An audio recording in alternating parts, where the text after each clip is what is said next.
Hi, my name's Molly and I am an illustrator and a ceramicist and a designer, and I own a small business here in Chicago. And this is my studio tour.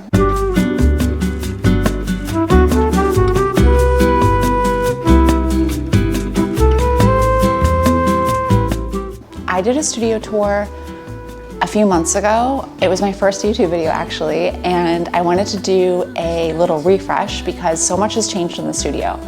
When I first filmed that video, I had just moved in. So I've definitely gotten a lot more comfortable and really settled into the space, and I wanted to show you everything that's changed.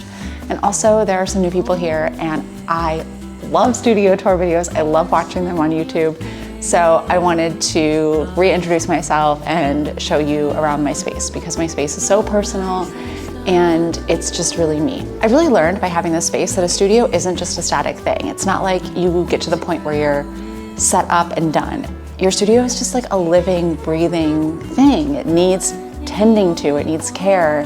And I am constantly tweaking things, changing things, reassessing flow, reassessing storage, and I wanted to talk a little bit about that while I give you guys a tour of everything. So come on in, watch this video, make yourself at home, and let me know in the comments if there's anything that you have questions about that I can maybe in a future video explain a little bit more. Okay, come on, I'm gonna give you a tour. Here it is. I've been in this space for about 8 months now, and I've been in the building for about 6 years. I was in a space downstairs with my BFF Joe Craft, and I moved up here in July. I've had the chance to really settle in. So I've divided the space up into 3 quadrants basically that are naturally separated by these columns. They're like 3 separate spaces that I treat differently. So here in the first space is where I have my packing table and my inventory storage and also packing storage and a little kitchenette. This is my packing station. I love it. I built it from an Etsy plan, and it stores these bins, which is great for extra inventory storage and keeps it out of the way. I work in ceramics, so things get dusty. So having as much of my backstock in bins is key. Throughout the studio, I have 4 of these IKEA pegboards, and I see them in almost every studio because they're wonderful. I use them at craft fairs too. They're pretty durable and they are really fun and modular, and the accessories that IKEA sells that fit them are great. And then this sticker drawer is newer and it's keeping things pretty organized. I also have some random stuff here. Like, I don't know what to do with this. This is a letterpress poster that my ex-boyfriend made. I made these wood blocks of us and this project that we did in, what year was this? 2011, 2012.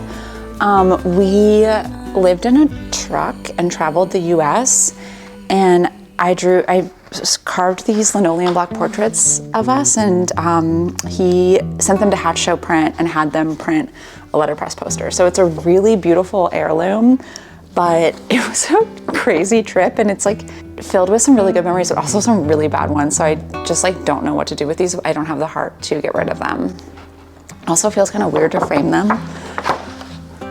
This table is one of my favorite parts about the space. I love sitting here and drawing, and I do a lot of my computer work. Right now I'm working on a commission, a watercolor commission that is really special, really exciting, and I'm opening up 5 watercolor slots in March, so stay tuned for that if you would like a watercolor commission. I always keep these markers and colored pencils and art supplies here. It's nice to just have access to tools everywhere, and I have them scattered throughout my house and scattered throughout the studio.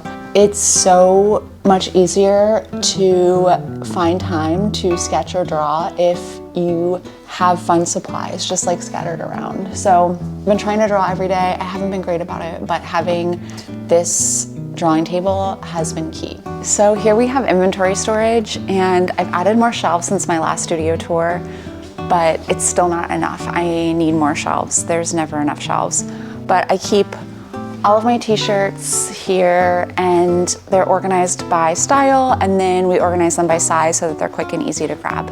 Something that was not here before that I'm very proud of is this step stool. I can't tell you how many times I need a lift, and having this has been great. I have been putting off buying something like this forever, and I bought it in maybe September, and it was like 15 bucks. And I got this like nice heavy duty hook for it. And in the studio, I'm trying to make sure that everything has a place. So it's really nice to have hooks that are designated for specific things.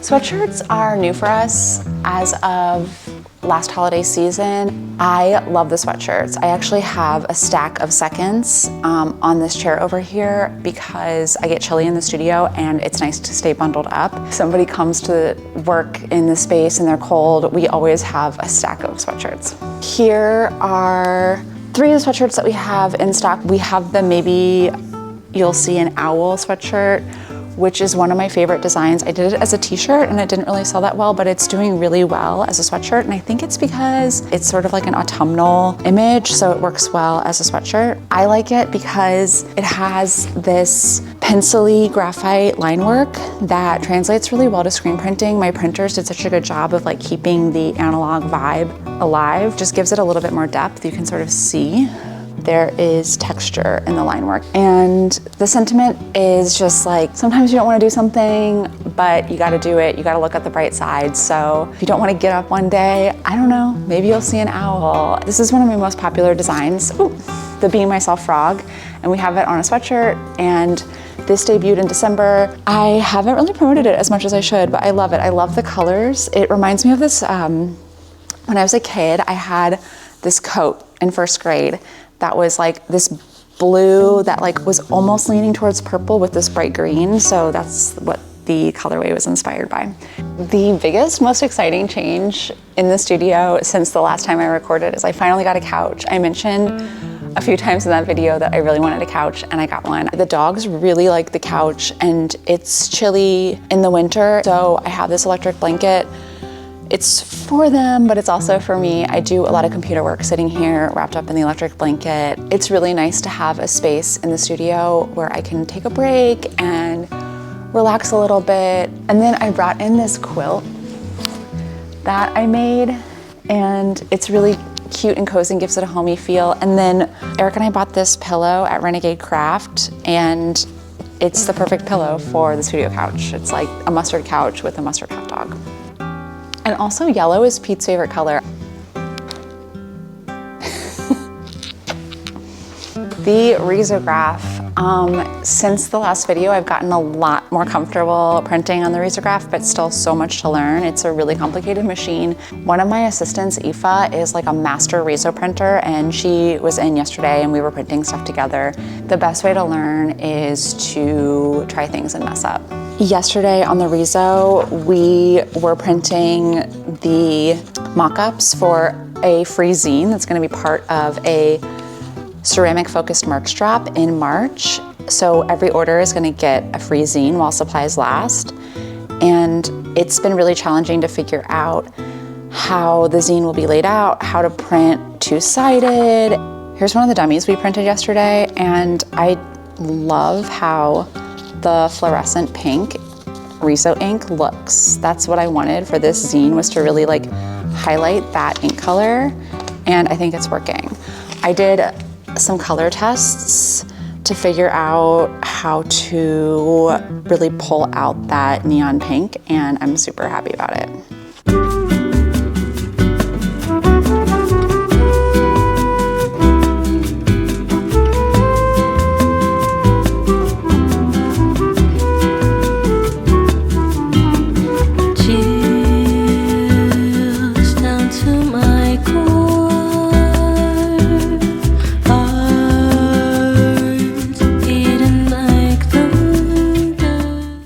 I love to keep fresh flowers in the studio. I have a garden in the summer, so I always clip my garden flowers.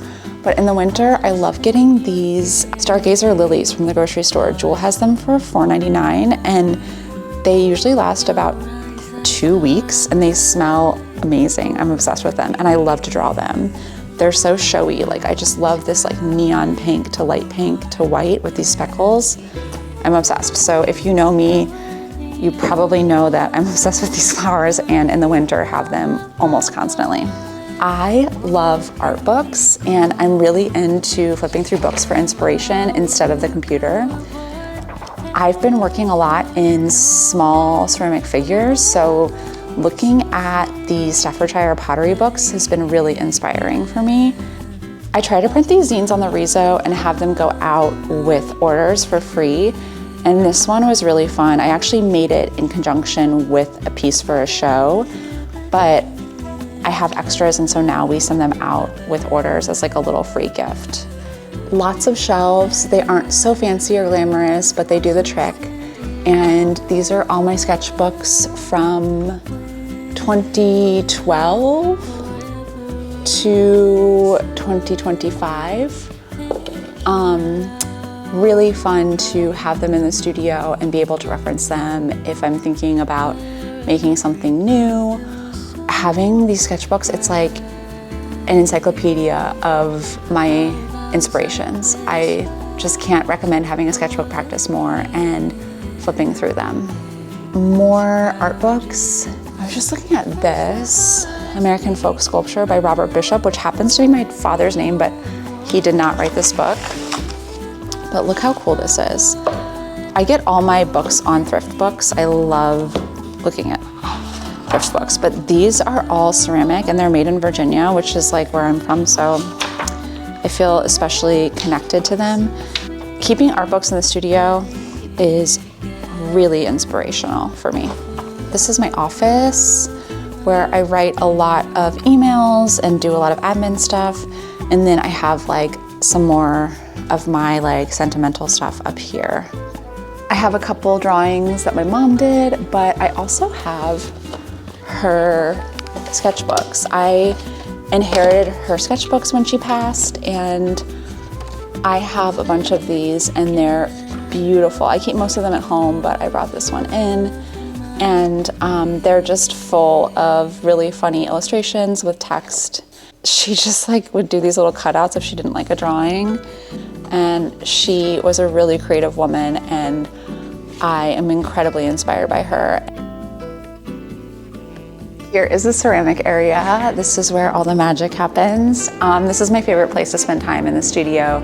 I haven't made a line of functional pottery in about a year, and so I'm working on a collection of pottery that I'm hoping to maybe debut on Mother's Day.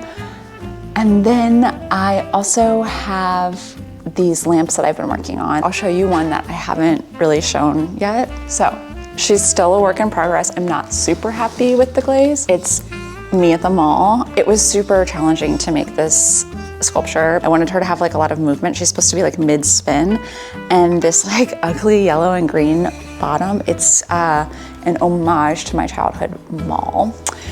Also here on the work in progress shelf, I have these little pieces. This is a prototype for a piece for the Clay Studio of Philadelphia called Small Favors.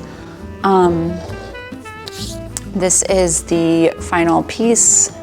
It's gonna be a series of 3. It's like a comic. So this is like the first frame, this is the second frame, and I have to make the 3rd frame this week. I really like these like smaller figurative sculptures. I think they're really cute. This shelf is new as of the last studio tour video, and I really like these big industrial shelves. I chose this one because it's blue. I thought the color was really nice. But also these shelves are super deep and really friggin' sturdy and can hold a lot of weight, which is important because I have all of my dry materials down here, and they're in these wonderful bins from IKEA that bakers use and a lot of ceramicists use, but they're super accessible. They stack really well, and everything's labeled. So this 12-foot table is a workhorse. I love it. And all of my tables are covered in hardy backer, which is a great material, easy to clean. I'm in the beginning stages of working on a Erin Brockovich lamp. So I have the drawing planned out and then some reference photos of the outfit I'm gonna have her wear. This is the base for the Erin Brockovich lamp, and then these are parts of her legs that are just kind of waiting to get sculpted when I have time. Damp boxes are great. They're filled with plaster on the bottom, and you saturate it with water, you seal the box up, and it creates a humid environment and keeps things from drying out. I store all my clay underneath my table. It's nice and out of the way, and it's not too hard to have access to while I'm working. And then I have 2 more of these IKEA pegboards, which are great for ceramic tools. It's just nice to have everything that I need to use on a daily basis accessible, but not sitting on the table. I use these 2 molds to build all of my plates, and then I use these hump molds to build serving dishes and that kind of thing. And my kiln. I love this guy. It's had some issues, but we're working through it, and I'm being very patient with it. These are the trinket dishes that I currently have in stock on the web shop. We've got a ring-billed gull, a barn swallow, and then we did have a black crowned night heron, but we might be sold out. And then I have a few Christmas ornaments left from a big Christmas ornament push from this past December. And I'll probably save these and use them in for this Christmas season. I'm definitely making more Christmas ornaments. It was so fun. So thanks for coming and watching my updated studio tour. Like I said in the intro, the studio is constantly changing and evolving to meet my needs. And the best thing about having my own space is really feeling complete agency in all of those choices. I love my studio so much. It felt like a huge leap to take the extra expense of having my own space, but it's been so worth it. I used to spend a lot of time working at home or in coffee shops, and now I come in here as much as possible because this is my favorite place to work. Even if I'm just drawing for fun, I would rather draw for fun at the table that I showed you at the front of the room than basically anywhere else in the world. This is like my happy space. Thanks for looking. Holler if you have any questions about specific things.